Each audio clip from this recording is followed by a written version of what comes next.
أعوذ بالله من الشيطان الرجيم بسم الله الرحمن الرحيم يريدون ليطفئوا نور الله بأفواههم والله متم نوره ولو كره الكافرون صدق الله العظيم সম্মানিত সভাপতি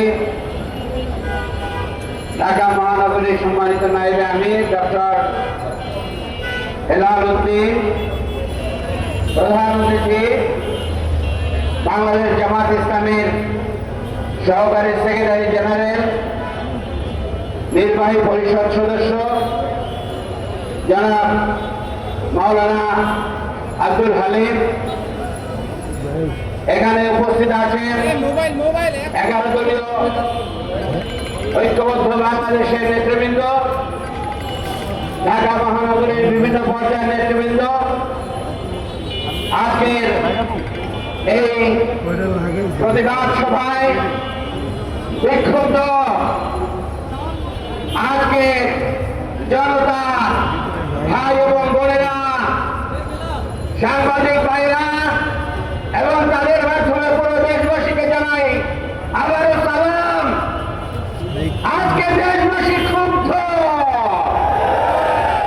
দেশবাসী এটার বিচার চায়, প্রতিশোধ নিতে চায়, প্রতিশোধ দেওয়া হবে ইনশাআল্লাহ। ভাই ও বন্ধুরা, গতকালকের এই সমাবেশ ছিল প্রশাসন কর্তৃক আয়োজিত সমাবেশ। এই সমাবেশ ওখানকার জেলা প্রশাসন, উপজেলা প্রশাসন এবং শেরপুর 3 নম্বর আসন থেকে আয়োজিত সমাবেশ। সেখানে ঝিনাইগাতিতে ইউনো অফিস কর্তৃক আয়োজিত সমাবেশ আমাদের নেতা রেজাউল করিমের নেতৃত্বে তিনি ওখানকার প্রশাসনের আহ্বানে সেখানে গিয়েছেন, তারা আসন গ্রহণ করেছেন। এখানে হামলা হয় কিভাবে?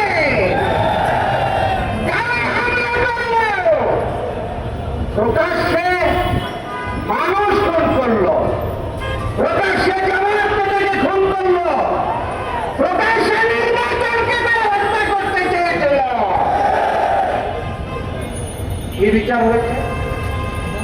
এখন তো দরকার ছিল প্রশাসনের আয়োজনে এই নির্বাচনী সমাবেশে, ইশতেহার করার সমাবেশে আক্রমণ হবে, খুন হবে, সেই প্রশাসন কি করল? এখনো পর্যন্ত কাউকে গ্রেফতার করা হয়েছে? ইলেকশন কমিশন নাসির সাহেব, আপনার আইনে তো আছে যে প্রার্থীরা পর্যন্ত বাতিল করা হবে। দেশবাসী জানতে চায়, বাংলাদেশে 15 বছর যারা ভোট দিতে পারে নাই সেই ভোটাররা জানতে চায় নিরপেক্ষ নির্বাচনের কি নমুনা আপনারা রাখছেন। ডক্টর মোহাম্মদ ইউনূস, আপনি নাকি একটি ঐতিহাসিক নির্বাচন করবেন। আজকে 24 ঘন্টা প্রায় গত হতে চলেছে। কি পদক্ষেপ নেওয়া হয়েছে জাতি জানতে চায়। এর জবাব যদি না পায় দেশবাসী, তারা এর জবাব আদায় করে দেবে। শেখ হাসিনার কাছ থেকে জবাব আদায় করে নেওয়া হয়েছে। যারা শেখ হাসিনার ভাষায় কথা বলতে চায়, যারা